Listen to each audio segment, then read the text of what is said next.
Hola, it's Guy Pacho with the weekly Pele report for August 11th of the great year 2021 that will go down in history. I'm back from my backpacking trip. We did get smoked out, had to come back a day early, but we did have 4 beautiful days in the desolation wilderness. I will put some photos of the trip at the end of the video here if anybody's interested. But for now, let's get on with what the heck is going on, because life continues to go on and on and on and on. Right now, today, as I'm talking, the moon is still in Virgo, but she will be going into Libra by the end of today. So, you know, that's going to lighten things up a little bit, even though Mercury will be going into Virgo. So we're going to have Mercury, Venus, and Mars all in Virgo. Okay, here for a little while, until when? Well, Venus goes into Libra Sunday. It's like a revolving door that's going on with Virgo right now. But Mercury is just like chasing Mars, catching up to Mars. You know, and they will come into conjunction next Wednesday, but they're really in conjunction this whole week. I mean, as soon as Mercury goes into Virgo, boom, you know, bang, you know, there it is. Mars is in conjunct Saturn on Friday, and Mercury was in conjunct Saturn on next Monday. So we got some things going on here. In the meantime, the sun is cruising on through, you know, the later degrees of Leo and basically forming a yod. A yod is the fickle finger of fate. It's the finger of God, actually, is what they call it. And with Neptune and Pluto, it's 150 degrees from Neptune, 150 degrees from Pluto, and it creates this triangle, yeah? So I might be talking about that a little bit. I got a lot to talk about here today. Black Moon Lilith conjuncts the north node of the moon on Thursday. And then, of course, the moon is in Scorpio all weekend from Friday all the way around till Sunday. And we're going to have that square moon on Sunday just in time. You know, it's like a T-square. The moon will be squaring the sun and then Jupiter right thereafter.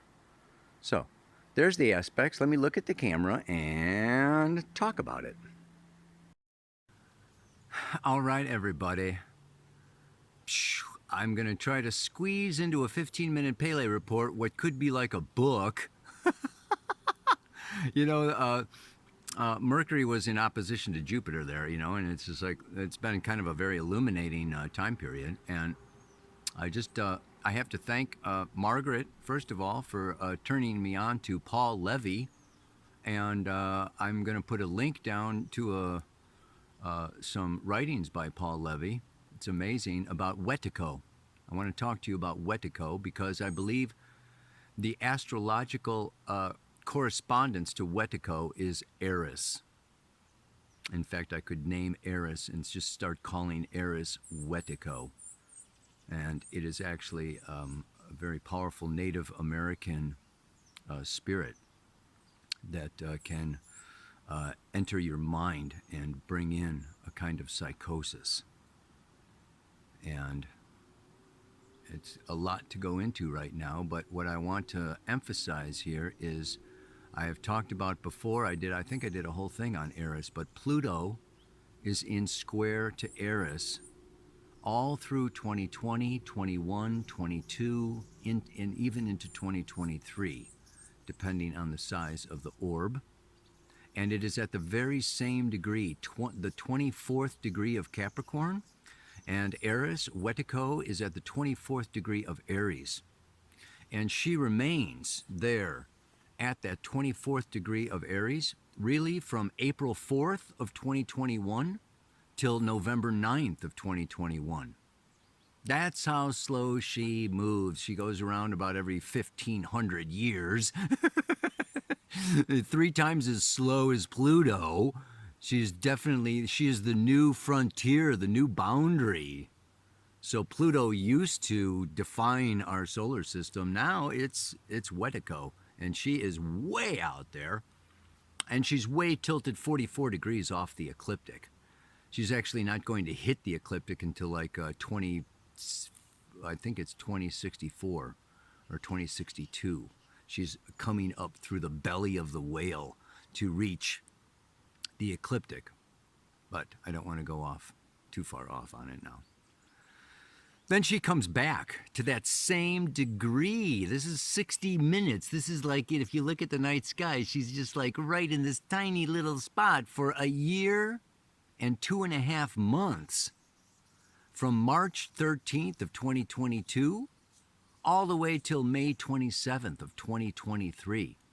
She is at this it's the 25th degree, actually, because it's 24, 0 to 2459, going back and forth, retrograde and direct through that time period. I have to read to you the calling of this, of course, the Sabian symbols, baby, for that degree. The 25th degree of Aries is the possibility for us to gain experience at 2 levels of being. The revelation of new potentialities. In some unspecified way, the symbol is a guarantee that we can operate successfully at 2 levels of consciousness if we have previously met the condition in the preceding symbol. And he quotes the preceding symbol. Be open, be able and willing to shape your translucent mind in the form revealing spiritual fulfillment. And you will be able to experience life and power on inner as well as outer planes. End of quote. The implied message is one of faith. Man can only truly experience what he deeply believes he can experience. Let's pull this apart a little bit. Let's do our Virgo, Mercury, Venus, Mars, and look deeply and analyze what is happening here with our left brain. Okay, and it's also Black Moon Lilith conjuncting the north node of the moon in Gemini. Again, Gemini ruled by Mercury. This is mindfulness. This is the mind, where we have neurosis and psychosis and so many mental anxiety, anxiousness, stress. Just think of how powerful our mind is, and how important it is, particularly now, with the sun moving through Leo. Right? It's very interesting. The sun is the center of our solar system, and it is the center, the core of our identity, of our solar purpose. It is our power, our original, unique beingness that is sovereign, that is authentic, that is autonomous. It is powerful. It holds Mercury. It holds Saturn. It even holds Pluto and Eris with, light, I don't know, a long way, millions of miles away, man. And this is the interesting part then. We have this Wetico or Eris energy. And the darker the dark, the lighter the light. But this is a very dark, evil force, we could say, that is really attached, or basically it is the native, the Wetico stories, and it's not just the native indigenous people of the North America, but it's in Carlos Castaneda Don Juan, it is in Buddhism, the Dalai Lama, it's in every religious tradition. It's not called by the same name, but when we move into greed, envy, craving, lust, basically excess in any form, And whether it's social media, our telephones, or movies, or news, or whenever we excessively become obsessive compulsive, it opens the door to this spirit being to come in and grab our mind. It is a virus of the mind. That's what I have in today's mantra. And it can take us over to the point where through psychosis, we become mad. We go into madness and we become very unaware. And we do things that we're not really aware of. And we follow and just go with. It's like we lose ourself. We lose our sun. We lose this control over our mind, our thoughts, our decisions, and our actions, and our choices. And we become highly susceptible. This virus kind of takes over. A virus needs a host. So, it like takes over control. It's a very interesting dynamic. And then Paul Levy goes into this, sense that, this life is Maya. This life is a dream. This life is a projection of our inner dynamic into actual external manifest form. Get that? It's almost like what I'm saying is that if your body or your life is your car and you're asleep at the wheel, somebody or something else is going to come in and drive your car. Yeah? And so the driver, what we need to do is, this is an awakening. That if we are not awake, if we are asleep, our lives will be controlled, and we will actually, this is the kind of esoteric part about this whole thing, right? We will actually create an external society, government, companies, billionaires, whatever, pharma, to control, to take control of our lives, and we will become automatons. We will become sheeple. And there is a mass psychosis happening that is pushing us to the brink to confront death. I mean, death is like the ultimate fear. It's the base of all fear, is death. And so this is like, this is Eris, okay? This is the farthest, deepest, even Eris, she had bloodlust in Greek mythology. She just loved going over all the dead bodies in the battlefield. She was the sister of Ares, Mars, the god of war. Really a demoness. And this is this kind of energy that is very dark. It is very evil. It will destroy life. Unless it is also the very force that will wake up life, that will wake up the sun, that will wake up our, it's like, whoa, if I don't wake up and steer my car, if I don't wake up and take control of my life, somebody else will. So in the end, and this is what I'm saying, this is now the age of Aquarius, ruled by Uranus, okay? And I have to go into that. That's a whole nother, report. But, this is a 2,000-year age of Aquarius. We are on the threshold. We are on the beginning. If we really consider that Pluto used to define the boundary of our solar system, look at Pluto. Pluto rules the root chakra. As low as you go. The Kundalini, serpent energy, coiled at the base of the spine, our deepest sexual soul desires. Now we have something beyond that. We have to tap into a powerful force within us to consciously direct our Kundalini, to consciously direct our own life force. right? It's like we need to take that steering wheel. We need to take control of our lives. This is what Carl Jung called the process of individuation.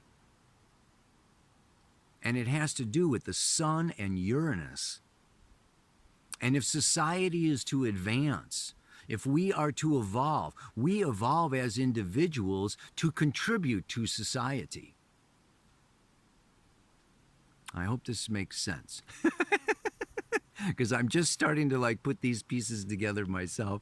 And of course, there are far-reaching implications to what I am saying. And I am going to be exploring this further, I'm sure, for the next coming months and possibly years. Because this is really it's the next phase of our evolutionary development. And we're getting pushed to the brink. So this week, all this Virgo energy, Lilith is again having to do with the shadow, okay? And Eris, Wedico, this has to do with the shadow. This has to do with our unconscious impulses, needs, and desires that we do not manage consciously, obviously. This is like I've been saying, we need to become conscious of the unconscious. Otherwise, the unconscious gets projected outside of us, and what the indigenous people say is life is a dream. And even in India, the holy rishis, right? It's Maya. This is Maya.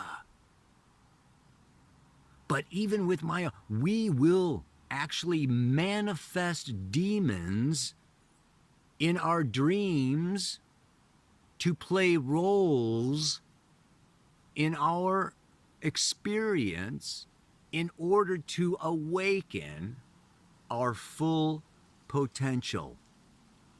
And I think, what we are really becoming aware of and need to become more aware of is the amazing amount of power that each one of us as an individual possesses.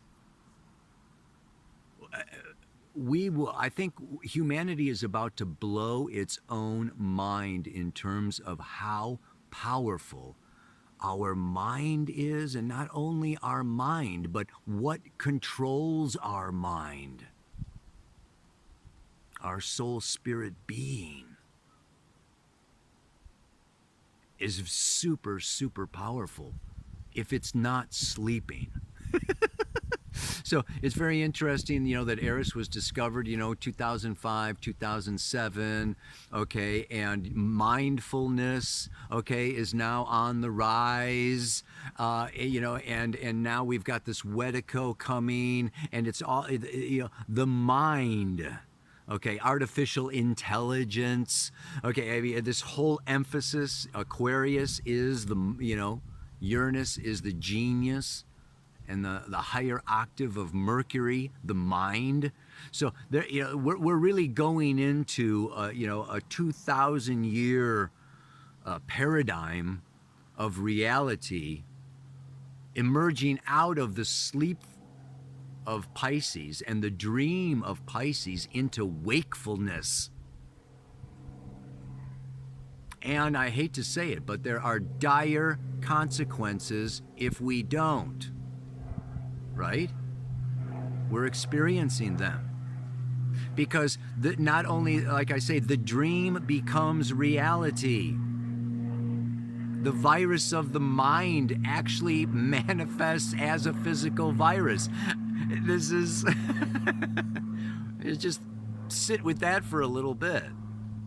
That everything has, okay, astral, mental, emotional, physical, we have, many different frequencies or bodies before something actually takes physical form. It exists on the etheric and astral levels. And this has to do with our mind. So it gets more dense and more crystallized and actually enters the third dimension as a physical virus. But that is not the origin. The origin is within the collective consciousness. That's where it all begins.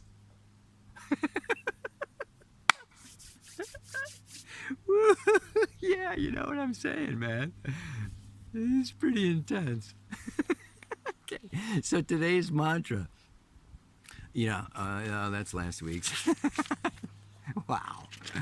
There is a virus of the mind that will take those who do not yet know that we must each individuate or risk losing all control. Let us not mistake in a materialistic mind set that this reality, this Saturnian third dimensional reality, okay, of the law or the CDC or the the pharma or the governments or that these external authorities, Pluto in Capricorn, Saturn in Aquarius, okay, are like really in control. This is an illusion. This is Maya. And when we wake up to the Maya, we take back our power. We take back control of our lives.